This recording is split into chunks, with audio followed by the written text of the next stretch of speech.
Morning, Anton here from 4x4rightfar.com, based in Cape Town, South Africa. And I just wanted to bring up that I bought a bondage bag from a company called deltabags in Germany. Tried to reach them a bunch of times, and in the end everything got worked out. It was not a problem. They had a very nice bondage bag that fits on my Defender, and I wanted to give it a try. So I reached out to the guys, we had a chat. Eventually I bought one when one came available and had it delivered to me here in Cape Town. So I didn't know how I was going to use it or how much I was going to use it. I gave it a go, and it came through with one or two small challenges. Nothing that couldn't be sorted out, and the guys were pretty honourable, and it was very good that they did what they could to try and get the bag working and fitting as it should. So it was dealt with, which was good. The guys were honest and honourable, and realised what had happened. So not a problem. Anyway, I put the bonnet bag on, and in Namibia, where I used it for about 8,500 kilometers, which is a pretty good trial for a first time run. And there was a variety of different things. There was some rain, a good high pressure hose clean, what else? Lots of dust. I mean, just unforgiving type of dust. What else? A bit of drizzle, lots of sun. Obviously I don't leave the bag on all the time. I pretty much just put it on when I go on a trip. It takes about, I would give it to about 8 to 10 minutes to put on. The reason being is that you have to move the bonnet, which is not very difficult on a Defender. You actually have to lift it to put the clamp on the inside. And what else? It's possible to do it on your own, actually. That's something that I wanted to mention. It is possible to do it on your own with a few challenges, because obviously you're holding the bonnet up and you're trying to clamp these three in, which sit right on the firewall of the bonnet. So there's a bit of a challenge around it, but it's quite possible to do it. You just got to do it slowly and make sure that everything's okay.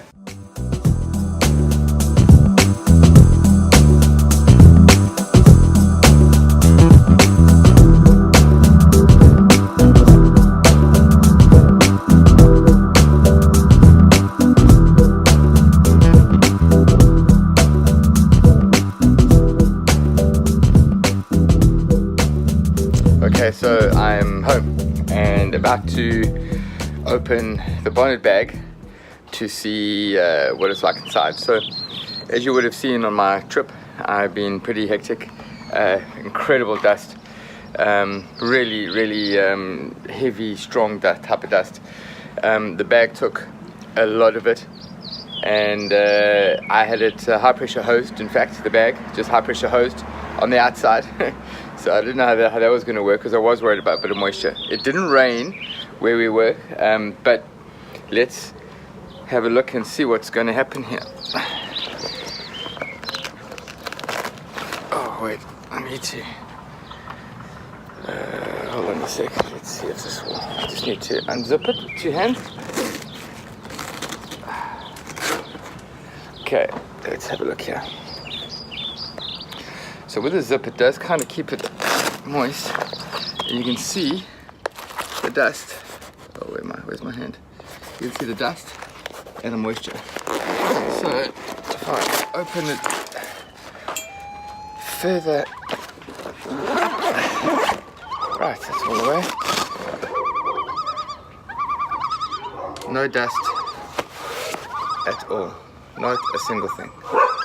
So, well done, guys. Nice bonus there. Something I forgot to mention during the talks was, as you see in the pictures over here, is when you have to strap the bonnet bag down, you are going to get chafing, which I knew I would. I was a little bit worried about it, but unfortunately you have to double check and make sure when you do it that it's not going to, it's not going to scratch or chafe anything on the vehicle. So that is something that I think they could put into a little brief when you buy it and they ship it to you, I think it's a good idea that they just say to you, listen, certain things are going to happen, so just be prepared.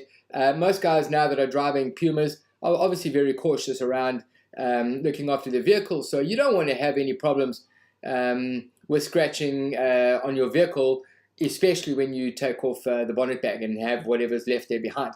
The other side is there's no mention at all that every bonnet is slightly different, so there's no mention where they say please lift the bonnet slightly. Because of the weight that you're going to be putting on the bonnet, it's obviously going to cause a bit of pressure to go down, and by the pressure going down, it's going to cause chafing. So I ended up getting more scratches on the side fenders of my vehicle, and I ended up having to put some tape and some stuff there just to stop the chafing getting worse and worse. So that is something that needs to be considered.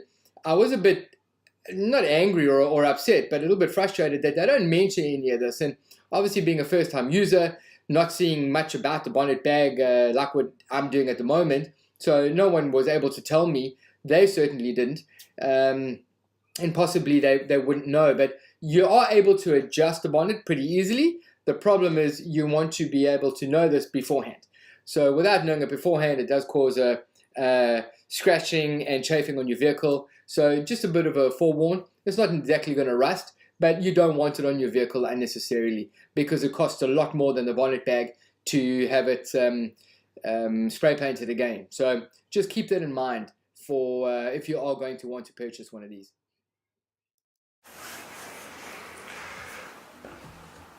So if we look at convenience of use of the bag, for example,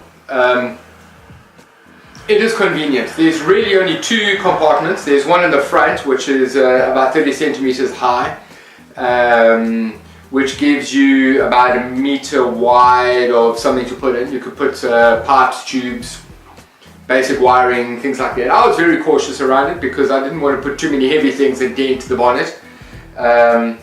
I think if you've watched any of my other vlogs, I'm not a big fan of drilling and holes and stuff like that in vehicles, so I'm pretty cautious around what I do when it comes to ollie. Then you have the main compartment, which is pretty big. It's about 1 meter square if you calculate the edges and all sorts of bits and pieces, so that is quite nice. And what I ended up doing is in the front I put camping towels, a sheet, small light stuff like that in the small front compartment. The main compartment I put some empty water carriers, about 20 litre water carriers that can fold in. I put another water carrier, a total about 60 litres when filled up, but when empty they're flat, so it's quite easy to put in. I put in a wind protector which goes around the camp, like a camouflage one. I have, what else did I have in there? A few more other bits and pieces, a little bit of dry food, stuff like that I can just bomb inside and get it. So I think ultimately, all in all, company's good. Nice guys, they make some really good quality stuff. I bought another bag from them, which was a bit big. It was my fault. I didn't realize the sizing of the bag, or I didn't really look, one of the two. And I found that there's two main issues that I have. One of them is that there's a strap that goes more towards the back of the bonnet bag, that they need to put a like clips on, or something that you can lengthen or tighten from the top. Otherwise you have to tighten it from the loop that goes underneath the bonnet, and that's a challenge. So you have to lift the bonnet and then tighten it, put it down, check, and carry on like that, which is something you don't really want to do. You want to be able to shove all your stuff inside, push it all towards as close to the windshield, underneath the windshield as possible, and then be able to strap it down from there, because that's going to be a little bit easier. And then also what's nice about that is that it doesn't fall to the forward, which is another problem that I had, which is the guys, sorry, not the guys, everything that I loaded in after the bouncing and the bumping and the whatever else that goes on, the wind that went underneath it, I found that all the stuff was moving towards the front of the bonnet, and it became a little bit more challenging, not a big deal, but a little bit more challenging seeing the front of the vehicle. So that's something that I would, you know, if you guys are listening, I don't know, but that is something to consider, is be able to put a strap on the top there. The other thing is the zip for the top big portion. It's a dual zip, which is great. So you can unzip it around the side, but these are defenders. They, unless you are 7 foot tall, you cannot reach all the way around. So what I ended up only doing was using the zip on the one corner, which actually has a flap over it with Velcro. So it actually covers the zip underneath, which is nice. So it's like a windbreaker that goes, it doesn't allow moisture and things like that inside, which you'll actually see in the video clip itself, which is really good. But I ended up using only one corner of this because I could only lean over a certain amount, which means I can zip up to underneath the windshield, and I can zip as far as my left arm would go, which is 3/4 of the bonnet to the other side. So that was a bit of a challenge. I ended up forgetting about the stuff that I had on the other side, because out of sight, out of mind. And I'm not going to climb on top of the bars on the front or on the wheel just to open up the entire thing and have a look. So that is something to bear in mind, is maybe compartmentalize or put 4 zips, for example, 4 dual zips, where you can zip 2 on this corner and then on that side zip 2 on that corner, for example. Just an idea. All in all, bonnet bag,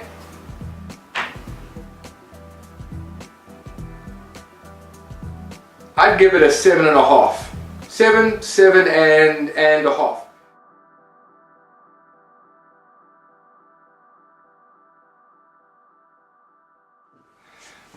So,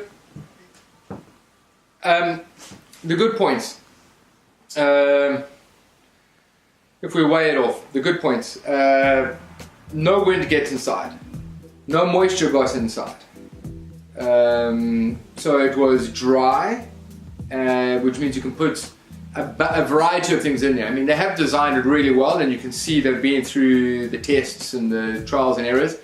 That worked out really well for them.